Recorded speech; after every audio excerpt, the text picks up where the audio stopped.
ഓം സുഷുമ്ന. എല്ലാ സുഷുമ്നക്രിയ യോഗികൾക്കും എൻ്റെ അനുഗ്രഹാശിസുകൾ. ശരീരം എങ്ങനെ ഭംഗിയായി ഉപേക്ഷിക്കാമെന്ന് നമ്മൾ നേരത്തെ പഠിച്ചു. അവബോധത്തോടെ ശരീരം വിട്ട് പരിണമിച്ച ആത്മാക്കൾ എങ്ങനെയാണ് ഉയർന്ന സൂക്ഷ്മലോകങ്ങളിലേക്ക് അഥവാ ആസ്ട്രൽ ലോകത്തിലേക്ക് പോകുന്നത് എന്ന് നമ്മൾ കണ്ടു. പക്വതയില്ലാത്ത ആത്മാക്കൾ എങ്ങനെ അവരുടെ ബന്ധനം നിമിത്തം ഭൂമിയിൽ അധിഷ്ഠിതമാണ് എന്നും നമ്മൾ പഠിച്ചു. പ്രതികാര മനോഭാവവും പ്രതികാര സ്വഭാവമുള്ള ആത്മാക്കൾ എങ്ങനെ പെരുമാറുന്നുവെന്ന് വിശദമായി നമ്മൾ കണ്ടു. പരിണമിച്ച ആത്മാക്കൾ അവരുടെ ഉയർന്ന സൂക്ഷ്മലോകങ്ങളിലേക്ക് പോയതിനു ശേഷം എന്താണ് ചെയ്യുന്നതെന്ന് ഇപ്പോൾ നമുക്ക് പഠിക്കാം. പ്രസക്തമായ സൂക്ഷ്മലോകങ്ങളിൽ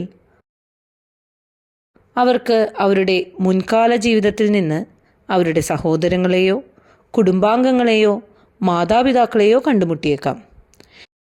എന്നിരുന്നാലും അവരെ കണ്ടതിന് ശേഷവും ആത്മീയമായി പരിണമിച്ച ആത്മാക്കൾ അമിതമായി ആവേശഭരിതരാവുകയോ അമിത വികാരഭരിതരാവുകയോ ചെയ്യുന്നില്ല. അതിനുശേഷം അവർ മുൻപ് ജീവിച്ചിരുന്ന ജീവിതത്തിൽ നിന്നും എല്ലാ നല്ല പ്രവൃത്തികളും എല്ലാ നല്ല ചിന്തകളും നല്ല വികാരങ്ങളും കൂടാതെ മോശം പ്രവൃത്തികൾ, മോശം ചിന്തകൾ, മോശം വികാരങ്ങൾ എന്നിവ എല്ലാം ശരീരം വിടുന്നതിന് മുൻപ് ഒരു സിനിമ പോലെ വീണ്ടും പുനരാവിഷ്കരിക്കും. അവർ ജനിച്ച നാൾ മുതൽ ശരീരം ഉപേക്ഷിക്കുന്നതുവരെയുള്ള എല്ലാ സംഭവങ്ങളും ഒരു സിനിമ പോലെ അവരുടെ മുന്നിൽ പ്രത്യക്ഷപ്പെടും. ആ സമയത്ത് അവരുടെ ധർമ്മപ്രവർത്തികൾ കാണുമ്പോൾ വളരെ സന്തോഷിക്കുകയും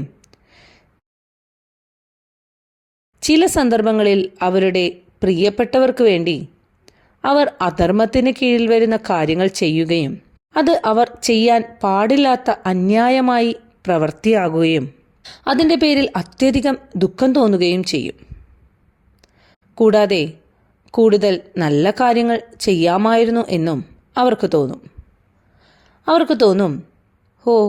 എനിക്ക് ധാരാളം അവസരങ്ങളുണ്ടായിരുന്നു, പക്ഷേ ആ അവസരം ഞാൻ നന്നായി ഉപയോഗിച്ചില്ല. എനിക്ക് ഒരുപാട് നല്ല കാര്യങ്ങൾ ചെയ്യാമായിരുന്നു. എൻ്റെ ആത്മാവിൻ്റെ ഉന്നമനത്തിനായി എനിക്ക് കൂടുതൽ പ്രവർത്തിക്കാമായിരുന്നു. അങ്ങനെ എൻ്റെ പ്രാരാബ്ധ കർമ്മങ്ങൾ ഇനിയും കുറയ്ക്കാമായിരുന്നു.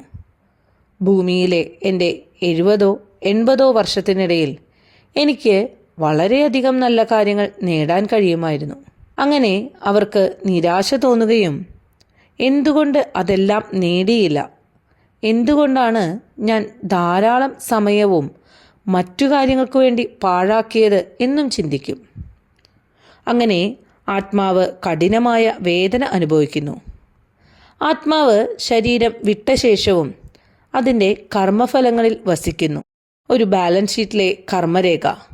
ഒടുവിൽ കർമ്മരേഖകളും ബാലൻസ് ഷീറ്റും വിലയിരുത്തിയ ശേഷം ആത്മാവ് അല്പസമയത്തേക്ക് ഗാഢനിദ്രയിലേക്ക് പോകുന്നു. ഉറക്കമുണർന്നതിന് ശേഷം കർമ്മരേഖകളും ബാലൻസ് ഷീറ്റും അടിസ്ഥാനമാക്കി ആത്മാവ് അടുത്ത ജീവിതത്തിലേക്കുള്ള പ്രാഥമിക രേഖ തയ്യാറാക്കുന്നു, അഥവാ ഒരു ബ്ലൂ പ്രിൻ്റ്.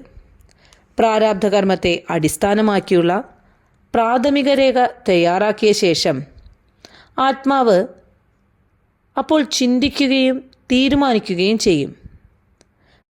കർമ്മങ്ങളെ സന്തുലിതമാക്കുന്ന കർമ്മം ഒരു ജീവിത കാലാവധിയിൽ നിന്നോ അല്ലെങ്കിൽ 2 ജീവിതങ്ങളുടെയോ 3 ജീവിതങ്ങളുടെയോ വരാനിരിക്കുന്ന ജനനത്തിനായി എടുക്കുമോ എന്ന് ബാക്കി വിശദമായി അടുത്ത എപ്പിസോഡിൽ നമുക്ക് ചർച്ച ചെയ്യാം.